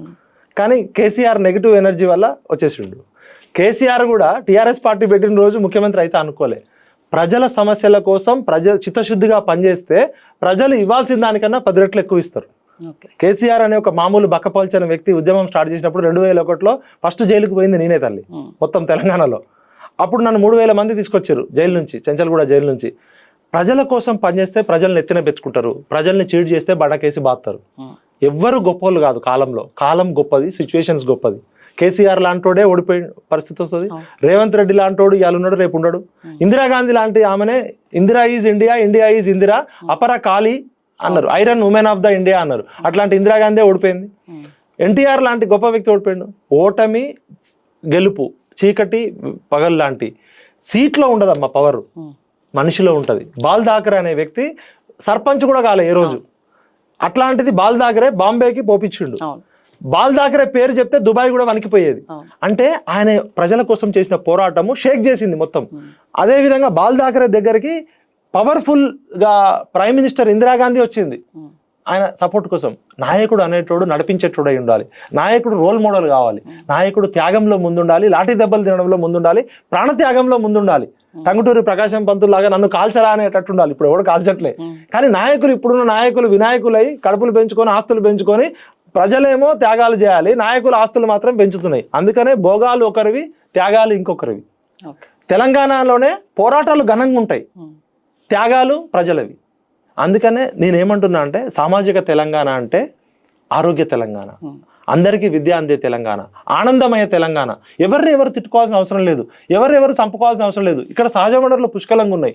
ఈ వనరుల మధ్య పంపిణీ సమన్వయం చేసే విధంగా ఉండాలనేది నా కోరిక. సరే, ఇప్పుడు 3 ఎమ్మెల్సీ ఎన్నికలు నిజంగానే బీసీ నేతలు గెలిస్తే అదొక కీ పాయింట్, ఒక మలుపు పాయింట్ అవుతుందా? నిజంగా తెలంగాణ తలరాత మార్చే పరిస్థితులు వస్తాయంటారా 3 ఎమ్మెల్సీ ఎన్నికల్లో గనక 3 ఎమ్మెల్సీ బీసీలే గెలిస్తే? నేను కుండబద్దలు కొట్టినట్టే చెప్తా అమ్మా, ఎవరేమనుకున్నా కూడా. ఇప్పుడున్న వ్యవస్థలో అసలు ఎమ్మెల్సీ పోస్ట్ అనేది ఒక 6వ వేలాగా తయారు చేసి, ప్లస్ రాను ప్రపంచవ్యాప్తంగా సైకో ఫ్యాన్సీ పాలిటిక్స్లో పోస్ట్ ట్రూత్ ఫినామినా అంటారు. ముఖ్యమంత్రి పవర్ఫుల్, ప్రధానమంత్రి పవర్ఫుల్, ఇంకా క్యాబినెట్ మినిస్టర్లు కూడా డమ్మీ అయిపోతున్నారు. రాను డెమోక్రసీ కాస్త నియంతృత్వం వైపు వెళ్తుంది. అక్కడ మోడీ గారు పవర్ఫుల్, అమిత్ షా పవర్ఫుల్ ఢిల్లీలో, ఇక్కడ Revanth Reddy powerful, Revanth Reddy core team powerful అయిన సమయంలో ఒకప్పుడు అసలు ఎమ్మెల్సీని తీసేసారు అవసరం లేదని చెప్పి. అయినా కూడా రాజ్యసభలో ఎట్లయితే పార్లమెంట్లో రాజ్యసభ, లోక్సభ ఎట్లయితే ఉంటుందో, ప్రజల నుంచి డైరెక్ట్గా ఎన్నికైన వాళ్ళు ప్రజాప్రతినిధులు ఎమ్మెల్యేలు అవుతారు. ఈ పెద్దల సభ ఉండడం వల్ల బిల్స్ ప్రవేశపెట్టినప్పుడు ఎక్స్పర్ట్స్ ఉండాలని చెప్పి రాజ్యాంగంలో రాజ్యసభ పెట్టారు. అదేవిధంగా శాసన సభలో కూడా శాసన మండలి, శాసన సభ, ఎమ్మెల్సీ అనేది ఉండడం వల్ల చట్టాలు చెప్పేటప్పుడు డైరెక్ట్ ఈ కోట్లు, ఓట్లు, నోట్లు పెట్టి ఖర్చు పెట్టలేరు, అందరు రాలేరు. పట్టభద్రుల సమస్యలు సపరేటు, టీచర్స్ సమస్యలు సపరేట్ అని దూరదృష్టితో పెట్టిరు. పెద్దల సభ అంటారు దీన్ని. పెద్దల సభకి పెద్దల్ని పంపించాలి. కానీ తెలియకుండా కొంతమంది చిన్నపిల్లలు, లుచ్చగాళ్ళు కూడా వెళ్తున్నారు. ఇప్పుడు మెయిన్ స్ట్రీమ్ పాలిటిక్స్లో ఒక ఎమ్మెల్యే కావాలంటే 50 కోట్లు, 100 కోట్లు, ఎంపీ కావాలంటే ఒక 1000 కోట్లు ఆస్తుంటేనే బీఫామ్ ఇస్తారు. విఠల్ ఎంత గొప్ప మాట్లాడినా, యశోద ఎంత గొప్ప అనాలిసిస్ చేసినా అంత బాగుందమ్మా, నీ దగ్గర ఎన్ని కోట్లు ఉన్నాయి అంటారు అన్ని పార్టీలు. మన దగ్గర వేసుకోవడానికే కోట్లు లేవు, ఇక సీట్లు కోట్లు ఉండవు. అంటే ఎమ్మెల్యే, ఎంపీ ఎలక్షన్లు డబ్బులు లేకుండా జరగట్లేదు. కనీసం విద్యార్థులు, నిరుద్యోగులు, పట్టభద్రుల సమస్యల నుంచి పట్టభద్రులకు ఒక సీటు, కొంతమంది టీచర్లకు ఒక సీటు పెట్టారు. మరి ఈరోజు ఎమ్మెల్సీ ఎలక్షన్స్లో ఎన్నికైన ప్రజాప్రతినిధులు వాళ్ళు బీసీ, ఎస్సీ, ఎస్టీ, అది ఓకే, అన్ని పార్టీలు రెడ్లకే టికెట్ ఇస్తున్నాయి. ఇప్పుడు ఇచ్చిన మెజారిటీ ప్రజలు రెడ్లకి టికెట్ ఇస్తున్నాయి. సరే రెడ్లకి కొత్తగా అవకాశం ఇస్తున్నారా అంటే 75 సంవత్సరాల నుంచి సర్పంచ్ నుంచి వార్డు మెంబర్ దాకా, వార్డు మెంబర్ నుంచి పార్లమెంటు దాకా 10 మంది తీసుకోవాల్సింది 1,00,000 మంది తీసుకున్నారు. ఈ 75 సంవత్సరాల్లో కనీసం 1,00,000 మంది ఎక్కువ పదవులు అనుభవించుంటారు అన్ని కులాలు కలిపి, వార్డు మెంబర్ నుంచి పార్లమెంటు దాకా. ప్రజాస్వామ్యం అంటేనే ఎన్ని తలలు ఉంటే అంత వాటా. 10 చాక్లెట్లు ఉంటే 10 మందికి పంచడం ప్రజాస్వామ్యం. 10 చాక్లెట్లలో ఒక చాక్లెట్ 9 మందికి ఇచ్చి 9 చాక్లెట్లు ఒక్కడికి ఇస్తే అది ప్రజాస్వామ్యం కాదు. అలాంటి సమయంలో బీసీ వాదం మళ్ళీ వచ్చినప్పుడు రాహుల్ గాంధీ గారి పుణ్యమా అని రేవంత్ రెడ్డి గారు బీసీ సెన్సస్ చేయడము, దానిలో తప్పులు ఉండడంతో రేవంత్ రెడ్డి గారికి నేను స్పెషల్ థ్యాంక్స్ చెప్తున్నా. అన్ని తప్పులతో ఈ బీసీ సెన్సస్ చేయడం వల్ల బీసీలంతా ఇట్లా బగ్గున మండిర్రు. ఈ అవకాశం కల్పించినందుకు, మా బీసీలందరినీ ఏకం చేస్తున్నందుకు రేవంత్ రెడ్డి గారికి థ్యాంక్స్ చెప్తూ, ఇప్పుడు జరుగుతున్న ఎమ్మెల్సీ ఎలక్షన్స్లో నేను బీసీలకు ఒక రిక్వెస్ట్ చేస్తున్నా. మనము రెడ్లను తిట్టడము, అగ్రవర్ణాలను తిట్టడము కన్నా కూడా మీ ఓటు మీరు వేసుకునే సోయి తెచ్చుకోండి. మీరేం అడ్డ మీద కూలీలాగా అడక తినట్లే కదా, ₹1,00,000 వస్తున్నాయి కదా టీచర్ జాబ్కి. మీ ప్రతినిధిని మీరు ఎన్నిక చేసుకోకపోతే మీ సేవకుడిని మీరు ఎంపిక చేసుకోండి. మీరు ఓనర్ని ఎంపిక చేసుకోకండి. మీరు వాళ్ళు 5,000 ఇస్తున్నారో 10,000 ఇస్తున్నారో మందు సీసా ఇస్తున్నారో మటన్ చికెన్ పెట్టి పార్టీలు చేస్తున్నారని అమ్ముడుపోతే రేపు పొద్దున మీ టీచర్ సమస్యలు ఎవడు పరిష్కరిస్తాడు? ఇప్పుడు అన్ని సంఘాలు ఉన్నాయి, అన్ని సంఘాలు రెడ్లకి లేకపోతే అగ్రవర్ణాలకు ఇస్తున్నాయని మీరే చెప్తున్నారు. నా బీసీ సోదరులారా, ఇది ఒక మంచి అవకాశం. టీచర్లు అంటే మేధావులు, మొత్తం ఈ దేశ భవిష్యత్తు క్లాస్ రూమ్లో ఉంది. అలాంటి మీరు ₹1,00,000 జీతం తక్కువైతే ఏ టీచర్కి రావట్లేదు, కంఫర్ట్ జోన్లో ఉన్నారు. ఒకప్పుడు బతకలేక బడిపంతులు అన్నారు, ఇప్పుడు బడిపంతులు అయితే గౌరవం ఉంది ఇప్పటికి కూడా. దయచేసి టీచర్లు పట్టభద్రులారా, మీరు ఈ సందర్భంలో బీసీల ఓట్లు బీసీలు వేసుకోండి, గెలిచే బీసీ అభ్యర్థికి వేయండి. కొంతమంది ఏం చేస్తున్నారంటే కావాలని బీసీ ఓట్లు విడగొట్టడానికి వాళ్ళే అగ్రవర్ణాలే కుట్ర చేసి 10 మంది నిలబెడుతున్నారు. మీరు పట్టభద్రుల దగ్గరైనా టీచర్ల అభ్యర్థులైనా ఇప్పుడు 3 జిల్లాల్లో జరుగుతున్నాయి. ఉదాహరణకి తీసుకుంటే ఎగ్జాంపుల్, మన ప్రసన్న హరికృష్ణ అనే అభ్యర్థి నా దగ్గరికి వచ్చిండు. నాకన్నా వయసులో చిన్నోడు, తమ్ముడు, బట్ గవర్నమెంట్ జాబ్ వదిలేసి, అసిస్టెంట్ ప్రొఫెసర్ జాబ్ వదిలేసి 17 సంవత్సరాల సర్వీస్ వదిలిపెట్టి వచ్చేసి ఆయన ఒక విన్నర్ అకాడమీ ఏదో పెట్టి పబ్లిషన్స్ పెట్టి రూపాయికి యాప్ పెట్టి, అది యాక్చువల్గా ఆయన ఇచ్చిన మెటీరియల్ 5,000 నుంచి 10,000 కాస్ట్ అవుతుంది. అట్లాంటిది రూపాయికి యాప్ పెట్టి కొన్ని వేల మంది విద్యార్థులకు సర్వీస్ చేసిండు. ఇవాళ నేను పట్టభద్రుల తరపున మీకు సేవ చేస్తా అని వస్తున్నాడు. ఆయన ఏమి కుటుంబ నేపథ్యము వంశపారంపర్యంగా రాజకీయ కుటుంబం ఉన్నోడు కాదు, కోట్లు సీట్లు ఉన్నోడు కాదు. ఆయన సేవ చేయడానికి వస్తుడు. ఉన్న అభ్యర్థులలో నన్ను కలిసిన వాళ్ళల్లో బెటర్ అభ్యర్థి ప్రసన్న హరికృష్ణ అనిపించిండు. కాబట్టి దయచేసి ఓ పట్టభద్రులారా, ఈవెన్ నేను అగ్రవర్ణ పిల్లలకు కూడా చెప్తున్నా, మనకు సేవ చేసేటోడు వాడు ఇలా గెలిచి రేపు ఏ పార్టీలోకి పోయేటోడు కాకుండా ప్రసన్న హరికృష్ణకి వేస్తే ఉన్న వాళ్ళల్లో బెటర్ అనిపిస్తుంది. మిగతా వాళ్ళు కోట్ల రూపాయలతో వస్తున్నారు. టీచర్స్ అసెంబ్లీకి వస్తే ఇప్పుడు మాది కొత్తగూడెం, ఖమ్మం, నల్గొండ. అక్కడ నన్ను కలిసి అభ్యర్థించిన వాళ్ళలో, నేను పరిశీలించిన వాళ్ళలో పూల రవీందర్ గారు బీసీ వాదము గతంలో చేసిండు. ఆయనకేమీ బ్యాడ్ నేమ్ లేదు. పూల రవీందర్ లాంటి బీసీని గెలిపించుకోండి, ఎందుకంటే మీరు బీసీ అంటున్నారు కదా ఈ సందర్భం. అదేవిధంగా ఇప్పుడు కరీంనగర్, ఆదిలాబాద్, నిజామాబాద్, మెదక్, ఈ 4 జిల్లాలలో ఒక పార్టీ బాగా ధనిక డబ్బులు ఉన్న వాళ్ళకి ఇచ్చింది. ఇప్పుడు ఇప్పుడు అభ్యర్థుల్లో చూస్తే దాచుకోవడానికి దోచుకోవడానికి వస్తున్నారా వీళ్ళు, లేకపోతే ఆల్రెడీ ఫైనాన్షియల్గా కంఫర్ట్ జోన్లో ఉన్న వాళ్ళు దేనికోసం వస్తారు? అమ్మ, రాజకీయాల్లో 3 రకాల వ్యక్తులు ఉంటారు. ఒకటి సేవ చేయడానికి వచ్చేటోళ్ళు, ఒకళ్ళు పేరు కోసం వచ్చేటోళ్ళు, ఒకళ్ళు దోచుకోవడానికి వచ్చేటోళ్ళు. మల్కా కుమరయ్య గారి విషయానికి వస్తే ఆయనకి పేరుంది, డబ్బు ఉంది. ఇలా ఆయన బతుకుతూ కొన్ని వేల మందికి, వందల మందికి ఉపాధి కల్పించాడు. నా దృష్టిలో ఎవరు గొప్పోళ్ళు అంటే, తను బతుకుతూ నిజాయితీగా ఇంకో 10 మందికి జీవనోపాధి కల్పించినోడే గొప్పోడు. అంటే తను చేస్తూ 10 మందికి తిండి పెట్టేటోడు. అలాంటిది మల్కా కుమరయ్య గారు ఒక పల్లెటూరులో పుట్టి సివిల్ ఇంజనీరింగ్ చదువుకొని చిన్నప్పుడు 3 కిలోమీటర్లు అక్కడికి వెళ్ళి రైతు కుటుంబంలో పుట్టి పొద్దున స్కూల్కి వెళ్ళి సాయంత్రం వ్యవసాయం చేసుకొని కష్టపడి ఒక సివిల్ ఇంజనీరింగ్ చేసి ఇవాళ ఇన్ని విద్యా సంస్థలు పెట్టిండంటే దాదాపు 30-35 విద్యా సంస్థలు అంటున్నారు. డిపిఎస్ లాంటి బ్రాండ్ ఎన్ని వందల వేల మందికి ఉపాధి ఇచ్చుంటాడు, ఎన్ని వేల మందిని ఇంజనీర్లు, డాక్టర్లు తయారు చేసి ఉంటాడు. ఇదే సమయంలో ఒక జర్నలిస్ట్గా మరి నల్లమల్లారెడ్డి కూడా విద్యా సంస్థలు పెట్టిండు, లేకపోతే ట్రినిటీ ఆయన విద్యా సంస్థలు పెట్టిండు, పలానా XYZ అనేటోళ్ళు పెట్టిరు. వాళ్ళకి ఎంత బ్యాడ్ నేమ్ ఉంది, మల్కా కుమరయ్య గారికి ఎంత మంచి పేరుంది. నేను మల్కా కుమరయ్య గారి గురించి మాట్లాడడానికి ప్రధాన కారణం, ఆయన ఏమి నాకు ₹1 ఇవ్వలే, డబ్బా కట్టమనిలే, నేను డబ్బా కొట్టేటోని కాదు. జయప్రకాష్ నారాయణ గారు ఒక ఇంటర్వ్యూలో మల్కా కుమరయ్య గారి గురించి చెప్పింది చూశాను నేను. మల్కా కుమరయ్య గారి గురించి, జయప్రకాష్ నారాయణ గారు అంటే నాకు ఇష్టం. నేను తెలంగాణ వాదైనప్పటికీ కూడా నిజాన్ని కుండ బద్దలు కొట్టినట్లు మాట్లాడతాను. కొన్నిసార్లు మేము తెలంగాణ ఉద్యమంలో ఆయన్ని కూడా వ్యతిరేకించినాం, కానీ తర్వాత రియలైజ్ అయినాం ఆ రోజు ఆయన అదే చెప్పారు, ఈ రోజు అదే చెప్పారు. చిన్న రాష్ట్రం ఏర్పడినంత మాత్రాన అభివృద్ధి కాదు, నాయకుల విధానాలు మారాలి, పరిపాలనా విధానం మారాలన్నారు. అదే కనిపిస్తుంది. అలాంటి మా గురువు గారు, నేను అభిమానించే జయప్రకాష్ నారాయణ గారు కొమరయ్య గారి గురించి చెప్పిన వీడియో మీరు ప్లే చేయండి. సమాజంలో ఉన్న అన్ని వర్గాల అవసరాలను గుర్తించి దాన్ని తీర్చడంలో కీలక పాత్ర వహించేవారు కొద్దిమంది ఉంటారు. అలాంటి వారిలో కొమరయ్య గారు ఒకరు. నిరాడంబరత, స్వచ్ఛమైన మనస్సు, నమ్మిన ఆదర్శాలని పనిలో చూపెట్టే ప్రయత్నం చేయటం, మాటల్లో కాకుండా. పాడియావు కదా అని చెప్పని గంగిగోవుకి మనం దాణా వేయటం మానేస్తే నష్టపోయేది మనం, ఎందుకంటే గొడ్డు వట్టిపోతుంది, ఆ పాలు తాగే మనం నష్టపోతాం. కాబట్టి సమాజంలో మంచి వాళ్ళని, సమాజహితాన్ని కోరేవారిని, ఆ ప్రతిభ, ఆ సామర్థ్యం ఉన్న వాళ్ళని, ఆ చరిత్ర ఉన్న వాళ్ళని గౌరవించుకోవటం, పోషించుకోవటం మనకు అవసరం. తప్పకుండా కొమరయ్య గారు ప్రజాజీవనంలో కీలక పాత్ర వహిస్తారని మనసారా ఆశిస్తూ నేను సెలవు తీసుకుంటాను. ఆయన ఏమన్నారంటే, ఇంత కష్టపడి ఇంతమందికి సేవ చేస్తూ ఇలాంటి వ్యక్తి శక్తిగా మారాలి, వ్యక్తిగా ఉండి ఒక వ్యవస్థను నిర్మించి ఇన్ని వేల మందికి సాయం చేసినప్పుడు ఈయన ఎక్కువ మందికి సేవ చేయాలంటే చట్టసభల్లో ఉండాలని చెప్పారు. అదేవిధంగా ఎంటర్‌ప్రెన్యూర్‌షిప్ చాలా రిస్క్ అమ్మా. ఇప్పుడు బిజినెస్ అంటే లాభంతో పాటు నష్టం కూడా వస్తుంది. మాకు కూడా చిన్న బిజినెస్ ఉంది. మనము లాభం వచ్చినప్పుడు ఎంత సంతోషపడతాం, లాభం అన్నిసార్లు రాదు, 100లో 60 సార్లు నష్టమే వస్తుంది. నష్టాన్ని తట్టుకొని లాభాన్ని తీస్తూ ప్రజలందరికీ ఉపాధి కల్పించడంలో కొమరయ్య గారు సక్సెస్ అయ్యారు. ఆయన లైఫ్, ఆయన ఆల్రెడీ హ్యాపీగా ఉన్నాడు. అలాంటి వ్యక్తి ఇప్పుడు ఇంత రొచ్చు రాజకీయంలోకి వస్తున్నాడు అంటే ఆ రిస్క్ తీసుకోవడానికి ఎమ్మెల్సీ అంటే చట్టసభల్లో. కానీ అంటే ఇప్పుడున్న పవర్ సెంటర్ లో నేను పోల్చిన నిజంగా టీచర్స్ ఎమ్మెల్సీ అనేది అవసరం, పట్టభద్రుల ఎమ్మెల్సీ అనేది అవసరం. ఎందుకంటే రాజ్యాంగం కల్పించిన ప్రత్యేక ఓటు హక్కు. నేను చెప్పిందేమో జనరల్ పాలిటిక్స్. పెద్దల సభలో పెద్దలు ఉంటే బాగుంటది. అలాంటి పెద్ద మనిషికి అర్హత ఉంది, ప్రతిభ ఉంది, చదువు ఉంది, నైపుణ్యం ఉంది, సక్సెస్ అయ్యిండు, పేరుంది, డబ్బు ఉంది.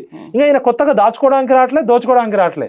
ఒక రకంగా మల్కా కొమరయ్య గారు తన విలువైన సమయము ప్రజలకు సేవ చేయడానికి వస్తున్నాడు. కాబట్టి మీరు ఆలోచించండి, నేను చెప్పినాను కాదు, ఆయన ట్రాక్ రికార్డు చూడండి. అదేవిధంగా నాకు ఇంకో గురువు జడి లక్ష్మీనారాయణ గారు.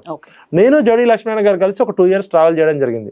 జడి లక్ష్మీనారాయణ గారు జడి ఫౌండేషన్లో నేను పనిచేశాను, ఒక తమ్ముడుగా, ఒక కార్యకర్తగా. ఆయన డీజీపీ అయ్యే అవకాశం ఉంచుకొని కూడా జడి లక్ష్మీనారాయణ గారు వదిలేసి ప్రజాక్షేత్రంలోకి వచ్చి ఒక రాజకీయ పార్టీ పెట్టారు. వైజాగ్లో ఆయన పోటీ చేసినప్పుడు వైజాగ్ మేనిఫెస్టో తయారు చేసే అవకాశం నాకు దొరికింది. జడి లక్ష్మీనారాయణ గారు కూడా మల్కా కొమరయ్య గారి గురించి అద్భుతంగా చెప్పారు. ఆ వీడియో కూడా మీరు ఒకసారి ప్లే చేయండి. I always call Komaraya Garu as a DPS Komaraya. It is D is dedication, P is passion, and S is simplicity. So these are the 3 attributes Sri Komaraya Garu. Having achieved so much, he remains his simplicity, he retains his simplicity. ఒక జయప్రకాష్ నారాయణ గారు, ఒక జడి లక్ష్మీనారాయణ గారు. అదేవిధంగా సమాజంలో ఇంకా చాలా మంది ప్రముఖులు చెప్పిన వీడియో చూసా. నేను మల్కా కొమరయ్య గారిని ఎప్పుడు డైరెక్ట్గా మాట్లాడలేదు, ఫోన్లో 2-3 సార్లు మాట్లాడాము. ఆయన ఒక ఎంటర్‌ప్రెన్యూర్ అని తెలుసు, కానీ ఇంత పెద్ద విద్యా సంస్థలు నీతిగా, నిజాయితీగా, ఎటువంటి బ్యాడ్ మార్క్ లేకుండా రక్తాన్ని చెమటగా మార్చి తన ప్రతిభను, తన సృజనాత్మకతో చేస్తేనే ఇంత పెద్ద సంస్థలు నిలబడతాయి. And institution never ends. ఇలా కొమరయ్య గారు స్థాపించిన సంస్థలు ఈ భూమి ఉన్నంత కాలం ఉండాలని కోరుకునేటువంటి. ఎడ్యుకేషన్ మిగతా బిజినెస్ లాంటిది కాదు తల్లి. ఇంత ఇన్ఫ్రాస్ట్రక్చర్ క్రియేట్ చేయాలంటే ఇవాళ ఉన్న పోటీ ప్రపంచంలో ఆయన సంపద మొత్తం కూడబెట్టుకోవట్లే, ఆయన ఎంప్లాయ్మెంట్ జనరేట్ చేస్తున్నాడు. అయితే ఇప్పుడు మల్లారెడ్డికి పూలమీనా పాలమీనా అంటున్నాడు, కానీ మల్లారెడ్డి మంచోడా చెడ్డోడా అంటే చెడ్డోడే అంటారు. ఎందుకంటే ఆయన భూ కబ్జా ఆరోపణలు ఉన్నాయి. నేను చూసినంత వరకు, నాకు తెలిసినంత వరకు సబ్జెక్టు కరెక్షన్ ఉన్న అభ్యర్థులలో మల్కా కొమరయ్య గారికి అర్హత ఉంది. పోటీ మీ ప్రతినిధిగా ఎన్నుకుంటే మీకు సేవ చేస్తాడనే నమ్మకం ఉంది. ఒకవేళ మీరు మల్కా కొమరయ్య గారు సేవ చేయకపోతే, నేను ఒక జర్నలిస్ట్గా కొమరయ్య గారు తప్పు చేస్తే అడిగే బాధ్యత కూడా నాకుంది. ఉన్న వాళ్ళల్లో బెటర్గా ఎంచుకోమని చెప్తున్నా. అట్లని చెప్పి అదేవిధంగా పూల రవీందర్ గారు, మల్కా కొమరయ్య గారు, ప్రసన్న హరికృష్ణ, ఈ ముగ్గురు కూడా బీసీలు. ఎవరైతే ఇప్పుడు బీసీ అంటున్నారో ఇదొక అవకాశం. ఇప్పుడు మీ ఓటు మీరు వేసుకోండి, ఏ రెడ్డి వచ్చి మిమ్మల్ని ఏమి బెదిరించాడు కదా. ఇంకోటి, మీ టీచర్ ఉద్యోగం ఏం పోదు కదా. ఇప్పుడు మీకు మల్కా కొమరయ్యకో, పూల రవీందర్కో, ప్రసన్న హరికృష్ణకో ఓటేస్తే ఏ టీచర్ జాబ్ అయితే పోదు కదా. మీ జీతాలు మీకు కరెక్ట్గా ఉంటాయి. మార్పు అనేది చాలా అవసరం. ఇది కీలకమైన సమయం తెలంగాణ రాజకీయాల్లో. భౌగోళిక తెలంగాణ కాదు, ప్రజాస్వామ్య తెలంగాణ, సామాజిక తెలంగాణ అంటున్న క్రమంలో ఈ 3 ఎమ్మెల్సీ ఎలక్షన్లో కనుక బీసీలు గెలిస్తే రేపు ఖచ్చితంగా బీసీల తరపున పోరాడే ఎవరైనా, నీతి నిజాయితీ పోరాడే ఎవరైనా ముఖ్యమంత్రి అయ్యే అవకాశం ఉంది. మల్లన్న కూడా కావచ్చు, ఎల్లన్న కావచ్చు, పూలన్న కావచ్చు, ఎవరైనా కావచ్చు. కానీ ఈ బీసీల ఓట్లు బీసీలు వేసుకోమని నేను రిక్వెస్ట్ చేస్తున్నా. Sir, last question. 1960ల కాలం తర్వాత నుంచి కూడా తెలంగాణ ఉద్యమం సంబంధించి మీ కుటుంబానికి ఎంతో సంబంధం ఉంది, నేపథ్యం ఉంది. వెనక చూస్తే మీరు ఎన్నో ఏళ్ళ నుంచి జర్నలిజం దాంట్లో ఉండి తెలంగాణను మనం మొదట్లో చెప్పుకున్నట్టు ఇంటి పేరుగా మారేంత వరకు ఎదిగినారు. ఒక నాలెడ్జ్ పరంగా కానీ కెరియర్ పరంగా కానీ కొన్ని స్టెప్స్ వెనక్కి వెళ్ళి చూస్తే మీ లైఫ్ని, మీకు తగిన స్థాయిలో, అర్హత ఉన్న స్థాయిలో మీరు ఎందుకు ఇప్పటివరకు లేరు? చాలా మంచి ప్రశ్న అడిగారమ్మా. అయితే ఈ స్కేల్ అనేది ఎట్లుంటుంది అంటే, ప్రజా జీవితంలో ఒక ఎమ్మెల్యే అయితేనో, ఒక ఎంపీ అయితేనో, ఒక ఇద్దరు గన్మెన్లు ఉంటేనో, మంత్రి పదవులు ఉంటేనో పవర్ పాలిటిక్స్. ఉద్యమం పాలిటిక్స్ నుంచి వచ్చిన వాళ్ళం మేము. ఉద్యమం అంటే కోల్పోవడం, ఉద్యమం అంటే ఇవ్వడం. నేను 2002 డిసెంబర్ 27న చెంచల్గూడలో టీఆర్ఎస్ పార్టీ పెట్టినాక ఫస్ట్ జైలు కేసు నా మీదే అయింది. నేను టీఆర్ఎస్ పార్టీ కార్యకర్తను కాదు, తెలంగాణ వాదిగా క్యాంపస్లో నేను వెళ్తే 19 రోజులు జైల్లో ఉంటే 3000 మంది అమ్మాయిలు అబ్బాయిలు చెంచల్గూడ నుంచి క్యాంపస్ వరకు, అప్పుడు బాంబులకు డబ్బులు కూడా లేవు మాకు, పల్లెలు క్యాంపస్లో పల్లెలు తీసుకొని కొట్టుకుంటా నడుచుకుంటా ఓపెన్ టాప్ జీబ్లో చెంచల్గూడ నుంచి క్యాంపస్ దాకా తీసుకొచ్చారు. 4 o'clock 5 o'clock నేను వస్తే క్యాంపస్కి వచ్చరికి 8 అయింది. అప్పుడు నేను తేజ టీవీలో రిపోర్టర్ని. నేను ఒక మామూలు డిగ్రీ అయిపోయి క్యాంపస్కి వచ్చిన పిల్లోడిని, ఒక యంగ్ జర్నలిస్ట్ని. తెలంగాణ గురించి పనిచేస్తే ప్రజలు ఇంత గుండెల్లో పెట్టుకుంటారా? ఆ ప్రజల ప్రేమ, విద్యార్థుల ప్రేమ చూసి 69 ఉద్యమాల చరిత్ర పుస్తకము మా నాన్నగారు చదివితే, జైలుకి వెళ్తే జైలు పలికిర్రు. 69లో జైలుకి వెళ్తే ఆ జైలుకి వెళ్ళి జైలు పలుకుతూ ఒక పెద్ద పండగ. జైలు నుంచి వచ్చేటప్పుడు 370 డెడ్ బాడీలు ఉస్మానియా హాస్పిటల్లో. ఒక్క డెడ్ బాడీ ఉస్మానియా హాస్పిటల్కి వస్తే 100 మంది తల్లిదండ్రులు ఉస్మానియా హాస్పిటల్ ముందుకు మా కొడుకు, అంటే ఆర్మీ వర్సెస్ స్టూడెంట్స్ జరిగిన ఫైట్. స్వాతంత్రోద్యమంలో జలియన్ వాలాబాగ్లో బ్రిటిషర్స్ జనరల్ డయ్యర్ అనేటోడు కాల్చి చంపితే అది ప్రపంచ చరిత్ర అయింది, వాళ్ళ పోరాట చరిత్ర ఉంది. స్వాతంత్రం వచ్చినాక స్వతంత్ర భారతదేశంలో విద్యార్థులని మన భారతదేశ ప్రభుత్వము మిలిటరీని పంపించి చంపించింది. ఆ పోరాటంలో అదృష్టవశాత్తు బతికి బట్టగట్టిన వాళ్ళు మా నాన్నగారు, మా పెదనాన్నగారు. కొలిశెట్టి రామదాస్ గారు అనే మా బంధువు ఖమ్మం జిల్లాలో ఇల్లందులో మా ఉద్యోగాలు మాకు కావాలని 68లో కేటీపీఎస్ గేట్ పాల్వంచ దగ్గర ఉద్యమం స్టార్ట్ చేసి, ఇది తెలంగాణ రాష్ట్రం కావాలని, చంద్రబాబు నాయుడు ముఖ్యమంత్రి పోవాలని, కేసీఆర్ ముఖ్యమంత్రి, మా ఉద్యోగాలు మాకు కావాలి, మా వనరులు మాకు దక్కాలని మొదలైన ఉద్యమం. స్వేచ్ఛ కోసం, స్వాతంత్రం కోసం, ఆత్మగౌరవం కోసం. ఆ రోజు 370 మంది చచ్చిపోయారు ఇందిరాగాంధీ ఉక్కుపాదం చేయడంతో. 69 నుంచి 2001 దాకా కొన్ని వేల లక్షల మంది ఎన్కౌంటర్లో చనిపోయారు తల్లి. ఈ తెలంగాణ మట్టి రక్తంతో తడిచిపోయింది. ఏ ఊరు పోయినా ఇట్లా వీరగాథలు చెప్తారు. అప్పుడు కొన్ని లక్షల మంది చచ్చిపోయారు. 96 నుంచి 2001 వరకు బెల్లి లలితక్క కావచ్చు, పురుషోత్తం కావచ్చు, ఆజం అలీ కావచ్చు, 11 మంది నాకు తెలిసిన వాళ్ళని ముక్కలు ముక్కలుగా నరికిరు. నయం తెలంగాణ పాట పాడినందుకు మా బెల్లి లలితక్కని డోలు దెబ్బ గొల్లకుర్మ మూమెంట్ ఫస్ట్ మూమెంట్, అలాంటి బెల్లి లలితక్కని 17 ముక్కలు నరికిరు. ఆ ప్రతి ముక్క మాకు స్ఫూర్తి. మేము పదవుల కోసమో, ఉద్యమాల కోసం, త్యాగాల వీళ్ళ కోసం రాలే అమ్మ, రాజకీయ నాయకుడి కోసం రాలే. ఇవాళ ఒక ఎమ్మెల్యే, ఒక ఎంపీ, ఒక మంత్రి కన్నా నాకు గౌరవం ఉంది, సంతృప్తి ఉంది. నేను పడుకుంటే నిద్ర పడుతుంది, పొద్దున్న లేస్తే ఆరోగ్యంగా ఉంటుంది నా శరీరం. ప్రజల గుండెల్లో ఉన్నాం. ఇవాళ ఏ ఊరికి పోయినా ఒక 100 మంది మాకు వచ్చి అన్నం పెడతారు. అన్న మనం కోరుకున్న తెలంగాణ ఇది కాదు కదా అంటారు. మాకు బాధ్యత ఉంది. ఈ ఎమ్మెల్యే సీట్లు, ఎంపీ సీట్లు, ఈ పవర్ మాలో ఉంది, సీట్లో లేదు. ఇవాళ ఉండే గన్మెన్లతోనో లేకపోతే సీట్లతోటో మాకు లేదు. పృథ్వన్న అయినా నేనైనా మా ఫాదర్ జనరేషన్స్ నుంచి, పృథ్వన్న వాళ్ళ ఫాదరు మంత్రి పదవి ఇట్లా తీసి వదిలేసి వచ్చి రోడ్డు మీద నడుచుకుంటూ పోయిండు. మంత్రి పదవి ఉండి సొంత ఇల్లు లేని నేపథ్యం నుంచి వచ్చినాడు పృథ్వన్న. మా ఇద్దరికి ఎందుకు బాధ్యత ఉందంటే, మా తండ్రులు మాకు ఇచ్చిన వారసత్వం త్యాగం, మా తండ్రులు మాకు ఇచ్చిన వారసత్వం పోరాటం. చనిపోయే వరకు పోరాటం అని చెప్పి చచ్చిపోయారు. లొంగమన్లే. నేను కోరుకుంటే కేసీఆర్ గారు ఎప్పుడు ఎమ్మెల్యే పదవి ఇచ్చేటోడు, నేను రాజీ పడితే రేవంత్ రెడ్డి అన్న ఇప్పుడు అడిగినా కూడా ఏదైనా పదవి ఇస్తాడు. పదవితో రాదు తల్లి. పదవితో ఒక 2 లక్షల జీతం వస్తుంది, ఒక గుర్తింపు వస్తుంది, గౌరవము ప్రజల్లోంచి రావాలి. దాన్ని మేము ఎంజాయ్ చేస్తున్న వాళ్ళం. ఇలా ఎంఆర్పిఎస్ మూమెంట్లో మేము 3 నెలల నుంచి తిరుగుతున్నాం మందకృష్ణ అన్నతో తిరుగుతుంటే, సమాజంలో ఉన్న అట్టడుగునున్న దళితులు, మాదిగలు, మాలలు, కింద ఉన్న చాలా మంది ఆ చెమట వాసనతో మమ్మల్ని కౌగులించుకుంటుంటే ఆ సంతృప్తి ఎంతో గొప్పది. కోల్పోయినోడికి తెలుస్తుందమ్మా విలువ, త్యాగం చేసినోడికి తెలుస్తుంది త్యాగం విలువ. ఏదో ఎమ్మెల్సీ పదవులో లేకపోతే నామినేటెడ్ పదవులో ఈ పదవులతోటి రాదు. మేము ఈ భూమి ఉన్నంత కాలం, తెలంగాణ ఉన్నంత కాలం మా పేరు గౌరవంగానే గుర్తుంచుకోవాలని కోరుకునేటోళ్ళం. బ్రోకర్గానో, లోఫర్గానో, జోకర్లుగానో మిగలనుకునేటోళ్ళం. ఎందుకంటే మా తల్లిదండ్రులు అది నేర్పించారు మాకు. కాబట్టి మా మీద బాధ్యత ఉంది. కాబట్టే సామాజిక తెలంగాణ కోసం నాయకుల్ని తయారు చేయాలనుకుంటున్నాం. నేను ఈ క్షణం ఢిల్లీలో ఉన్న అన్ని పార్టీల హైకమాండ్ నాకు తెలుసు.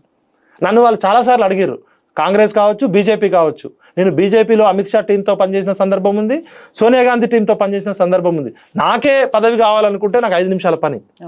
కానీ గౌరవము గుర్తింపు అనేది ప్రజల గుండెల్లో ఉండాలి. అది మీరు చాలా ఎంజాయ్ చేస్తున్నారు. అది ఎంజాయ్ చేస్తాము, ఇంకా ఎంజాయ్ చేస్తాము. ఎందుకంటే ఇవ్వడంలో ఉన్న ఆనందం తీసుకోవడంలో ఉండదు. మీకు బాగా ఇష్టమైన వాళ్ళకో, అమ్మకో, భార్యకో, చెల్లెకో మీ దగ్గర డబ్బులు లేకపోయినా ఉన్న 10 రూపాయల్లో 10 రూపాయలు ఇస్తే ఇవ్వడంలో ఆనందం ఉంది. మా అదృష్టవశాత్తు పూర్వజన సుకృతం కావచ్చు, ఇవ్వడానికే మేము పుట్టినాం అనుకుంటున్నాం, ప్రాణంతో సహా ఇవ్వడానికి సిద్ధంగా ఉన్నాం. కానీ మేము చచ్చేలోపు సామాజిక తెలంగాణ, ప్రజాస్వామిక తెలంగాణ తీసుకొచ్చే బాధ్యత మాకుంది. ఇలాంటి తెలంగాణ చూస్తాం అనుకోలేము మేము. ఇప్పుడు తెలంగాణ వచ్చినాక ఆత్మహత్యలు ఉండొద్దు కదా, తెలంగాణ వచ్చినాక ఆకలి చావులు ఉండొద్దు కదా, తెలంగాణ వచ్చినాక కూడా వలసలు ఉండొద్దు కదా, తెలంగాణ వచ్చినాక కూడా స్కూల్ ఫీజులు కట్టలేని పరిస్థితి ఉండొద్దు కదా. అందుకనే రేవంత్ అన్నకి నేను రిక్వెస్ట్ చేస్తున్నా, నువ్వు ప్రజలు కోరుకున్న ముఖ్యమంత్రివి కాదు, మార్పు రావాలని, కాంగ్రెస్ రావాలనే స్లోగన్తో నువ్వు వచ్చినావు కాబట్టి 4 సంవత్సరాల బాధ్యత ఉంది. దయచేసి తెలంగాణలో కనీసం ఒకే విద్యా విధానం పెట్టన్నా, భూమి ఉన్నంత కాలం నీ పేరు ఉంటుంది. ఒకే రాష్ట్రం, ఒకే విద్యా విధానం, ఒకే రాష్ట్రం, ఒకే వైద్యం, corporate hospital, government hospital, private, ఒకే వైద్యం, ఒకే విద్య పెట్టు. 3 లక్షల కోట్ల బడ్జెట్ ఉంది కదా, ఒక 10% 15% పెడితే ఎడ్యుకేషన్ బాగుపడుతుంది కదా, వైద్యం బాగుపడుతుంది కదా. నువ్వు ఆ 2 పనులు చేయి, నేను నీకు కావాల్సిన అన్ని రకాల సపోర్ట్ ఇస్తా. తెలంగాణ మొత్తం తిరుగుతాను నేను నీకోసం. ఎందుకంటే విద్య కోసం, వైద్యం కోసం, ఉపాధి కోసం, జీవనోపాధుల కోసం మేము తలనాడుతున్నాం. ఈ పదవులు అనేవి చాలా చిన్నయమ్మా, అవి ప్రజల్లో పనిచేసిన వాళ్ళకి తెలుస్తుంది. ఇలా మందకృష్ణ మాదిగానే ఉన్నాడు, 30 సంవత్సరాలు పనిచేసిండు. ఆయన కావాలంటే రాజ్యసభ రాదా, ఆయన కావాలంటే ఎమ్మెల్సీ రాదా, ఆయన కావాలంటే మంత్రి పదవి కదా. ఒకే కండువ 30 సంవత్సరాలు పట్టుకొని అవమానపడ్డాడు, అవహేళన పడ్డాడు, ప్రతిఘటించిండు, పోరాడిండు. ఇలా కేంద్ర ప్రభుత్వం గౌరవనీయులు పద్మశ్రీ అవార్డు ఇచ్చిందా లేదా, భారతదేశంలో ఒక ప్రత్యేకత వచ్చిందా లేదా. ప్రజల కోసం పనిచేసి ప్రజల గుండెల్లో ఉంటే ఈ పదవులు అనేది చాలా చిన్నవి. అలాంటివి ప్రతిరోజు మేము ప్రజల ప్రేమను ఎంజాయ్ చేస్తున్నాం. మా దగ్గర డబ్బులు ఉండకపోవచ్చు, మా దగ్గర బంగ్లాలు ఉండకపోవచ్చు, మా దగ్గర కార్లు ఉండకపోవచ్చు, గన్మెన్లు ఉండకపోవచ్చు, ఒక్కో రోజు మాకు తినడానికి తిండి కూడా ఉండకపోవచ్చు. కానీ ప్రజల ప్రేమని పొందుతున్నంత కాలం మా శక్తి 100 రెట్లు పెరుగుతూనే ఉంటుంది. మీను పృథ్వన్న బతుకున్నంత కాలం ఈ పాలకుల గుండెల్లో గుణపమే. ప్రశ్నే ప్రజాస్వామ్యం, ప్రశ్నే నాగరికత. ప్రశ్న మందుపాతరైన పేలిన నేలలో ప్రశ్నని కనీసం మాటల రూపంలో చూపిస్తున్నాం. మాకన్నా గొప్పోళ్ళు ఆ 1200 మంది చనిపోయిన వాళ్ళు, మాకన్నా గొప్పోళ్ళు ఎన్కౌంటర్లో చనిపోయిన వాళ్ళు, వాళ్ళ త్యాగాలతో పోలిస్తే మేము ఎంతమ్మా. మేము బతికే ఉన్నాం కదా, 2 పూటల్లో తింటున్నాం, బట్ట కట్టుకుంటున్నాం, గౌరవంగా బతుకుతున్నాం. కాబట్టి మనకన్నా త్యాగం ఎక్కువ చేసిన వాళ్ళతో పోల్చుకోవాలి. మనల్ని ఇన్స్పైర్ చేసేది ఎమ్మెల్యేలు, మంత్రులు, ముఖ్యమంత్రులు, ఈ బంగ్లాలు కాదు. జీవితం మొత్తం త్యాగం చేసిన వాళ్ళు ఎంతో మంది ఉన్నారు తల్లి. వాళ్ళందరితో త్యాగం అంటున్నారు కదా, మీకు నచ్చిన లీడర్ సార్, మీకు స్ఫూర్తినిచ్చే లీడర్? కేశవరావు జాదవ్ కావచ్చు, ముచ్చర్ల సత్యనారాయణ గారు కావచ్చు, మా పెదనాన్న గారు కావచ్చు, మా నాన్నగారు కావచ్చు.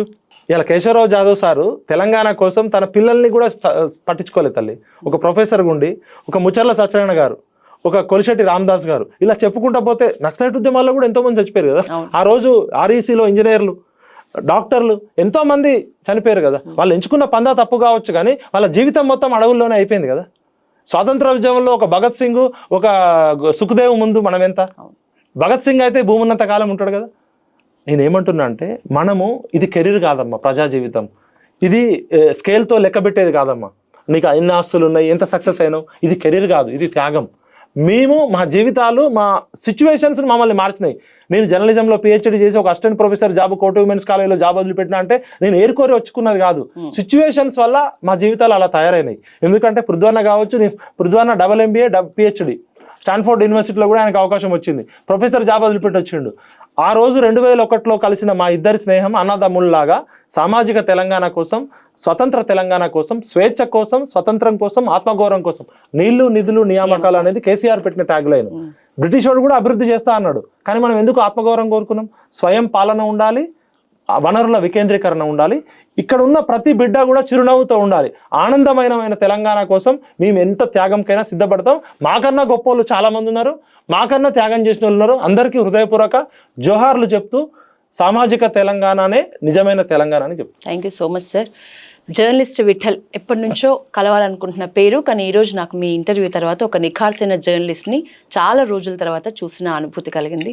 Thank you so much. ఇవాళ మీ వాల్యుబుల్ టైం మా పల్లవి టీవీ ప్రేక్షకుల కోసం మీరు ఇచ్చినందుకు ధన్యవాదాలు.